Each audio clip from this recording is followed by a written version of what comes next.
Hi, welcome to English 101, the special 8-week edition. That's right. Instead of taking 16 weeks to get through the semester, we do it in half the time. That's great. It also means more work. Same papers, half the time. Yeah, how are we going to do this? Well, we're going to do it very well, hopefully. I'm looking forward to this. I'm very excited. First of all, let's talk about English 101. English 101, also known as College Reading and Composition, is probably better known as Freshman Comp, which is not an official name, but that's how everybody thinks of it. Because it's your first semester of college-level English, which transfers to all kinds of schools, four-year colleges all over the country. It is a foundational class. That is, pretty much everybody takes it, and you need it to succeed in many, many of your future classes. So with that in mind, I want you to do really, really well, right? That's the primary importance, that when you leave English 101, you are prepared to write at the college level. You'll also be able to, for instance, do some research, document that research, and employ some critical thinking skills as well. That's all very important. That's what English 101 hopes to accomplish, right? So what are the things that you right now need to do? Here we are at the beginning of the semester. The first thing is to read the syllabus, okay? The syllabus is a very important document.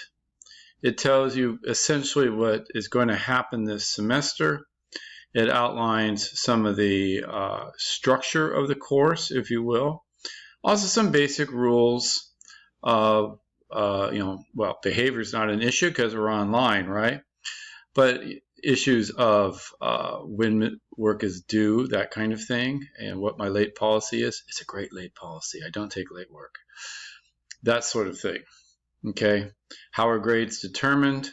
All that is in the syllabus. It also includes important information about how to get a hold of me, for instance, my district email, as well as the personal ID for the Zoom room that I use, okay? And that is what is very important because that's how you access my office hours. Office hours, by the way, are the time when I'm there for you. Okay, that's the time to come to see me, to ask questions, get maybe some clarification on something that might be uncertain, bounce ideas off of me if we just want to kind of talk about some things that you're thinking about writing about, right? That's all there. Office hours, that's a great time to do it, especially since, of course, in a distance ed environment that we're in, we don't get to interact in person directly, in the same room, but at least we have an opportunity through Zoom to at least be face-to-face and have a normal conversation. And that's always kind of nice. I find that can break through some clouds, break through some confusion when you just have the opportunity to just kind of talk together, okay? Check out the syllabus, of course, for the books. Here's the book. It looks like this. It's got a big green dragon on the front. It says monsters, right? You should be able to get this through the Mesa College bookstore. There is an ebook version as well as a regular print book version. Either one is fine. I know that the directions on the college bookstore website are a little confusing. It kind of looks to some people like you're supposed to buy both versions. You are not supposed to buy two versions of the same book. Just buy one, either the ebook, or if you're like me, kind of old-fashioned, you like the print, buy the print book. You need it right away though, because class is getting started. Okay. When you get to Canvas, you'll see a navigation menu on the left-hand side of your screen. Part of that navigation menu will take you to something called modules. You can choose modules. When you go into modules, basically the course is broken down by chapters, 1, 2, 3, 4. But also I have some web links and some handouts. And I'd like you to peruse some of those as soon as you possibly can. Especially under the handouts and videos are the out-of-class essay guidelines, which is both a handout and a video that accompanies it. The MLA format sheet, which is both, again, a handout, which you can print out, but also a video that goes through that same handout so that it explains what's going on. In addition, I have a 3-part series. Yes, 3 parts. All the great movies come in trilogies, right? So this is called the Triangle of Research. It is my way of helping you to do good, effective research using particularly the Mesa College databases that we have for both ebooks and journals, magazines, newspapers. Part 3 is for the internet. So that's a very important thing. You should watch those as soon as you can, and if not, at least as soon as you get your first essay assignment, so that you know what you're doing. The course, because it is an online course, has discussion threads. What this means is, well, it's kind of a substitute for being in class and having people talk back and forth here and there, and having a good discussion in class like ideally we might have when we get together in a classroom.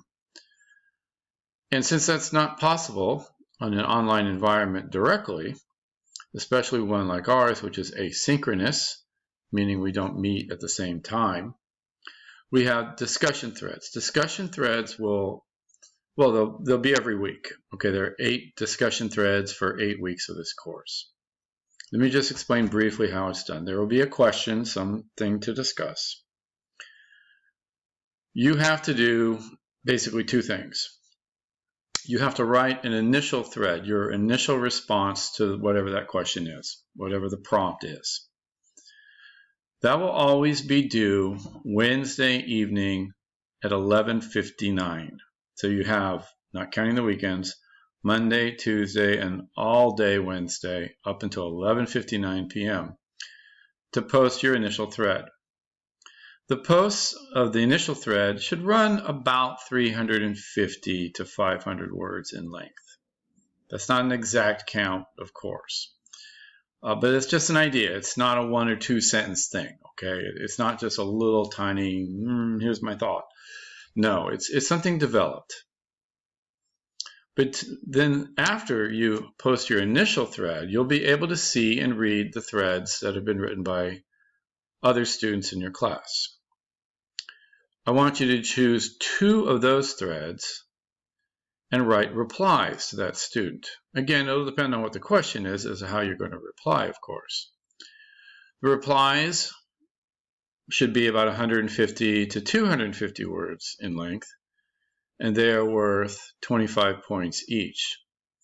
And you have until Friday, 11:59 p.m.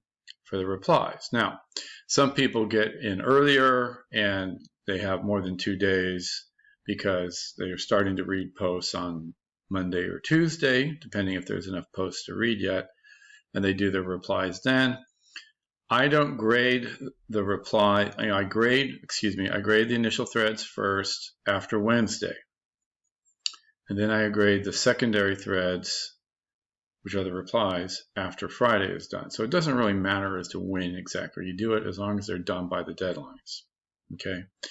This means there's 100 points possible for each thread. Okay, each discussion, I should say, for each discussion. Your initial post and your 2 replies. That makes 3. There we go, 3. It's always the opposite of what I think. Okay. So that's one part of the class. It's a big part of the class. So make sure that you do not fall behind. The points are, I'm going to be honest about it, pretty easy. I mean, I'm not a totally strict grader unless you're just not doing it, in which case it's a 0. And again, no late work, so those zeros tend to collect pretty heavily when you could have easily have gotten 100 points and instead got 0. That is obviously not ideal for your grade. And don't ask if you can make it up, because the answer will be no. Okay, simple. No. Of course, we'll be doing essays. It is a composition class. We are doing 4 essays in 8 weeks. Yep, you heard that right. 4 essays in 8 weeks. Bam, bam, bam, bam, bam. It's fast. That's the trade-off. You get the same 3 units of credit for 8 weeks of work that you do for 16 weeks of work. You need to do the same work. Papers are basically based on questions from monsters. Okay.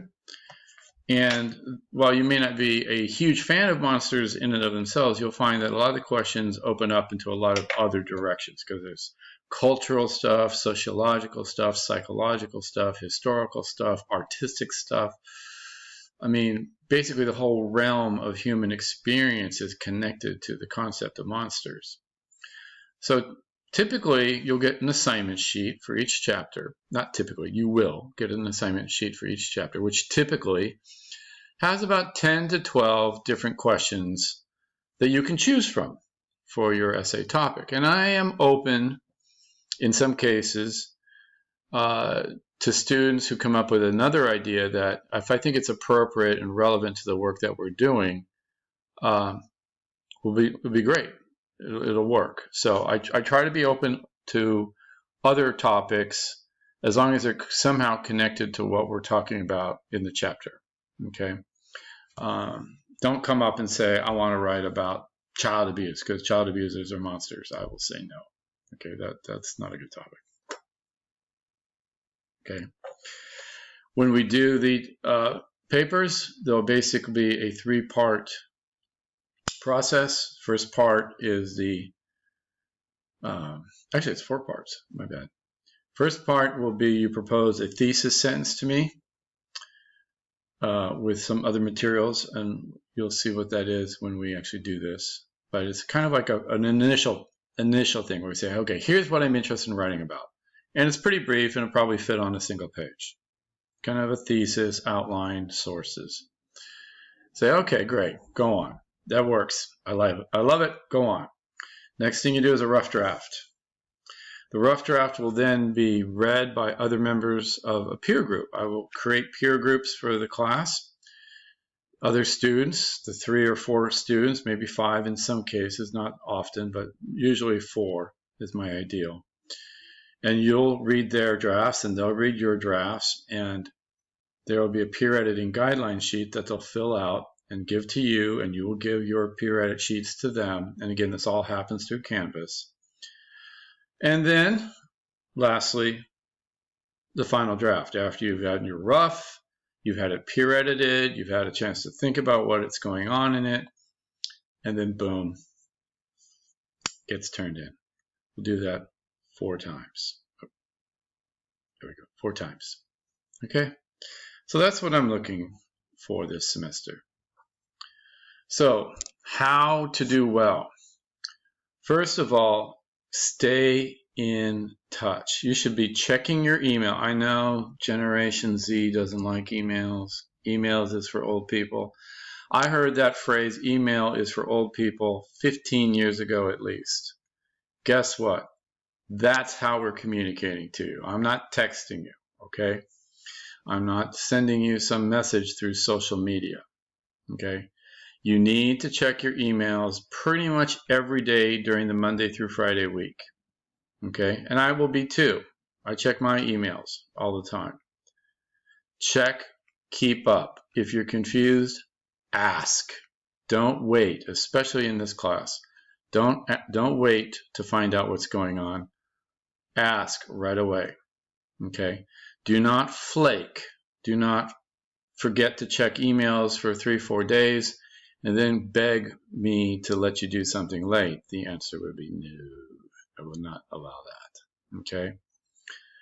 So stay in touch, ask questions, use the email. There is a message system in Canvas also that you can communicate to me with also. That will work as well, okay? Best of luck to everybody.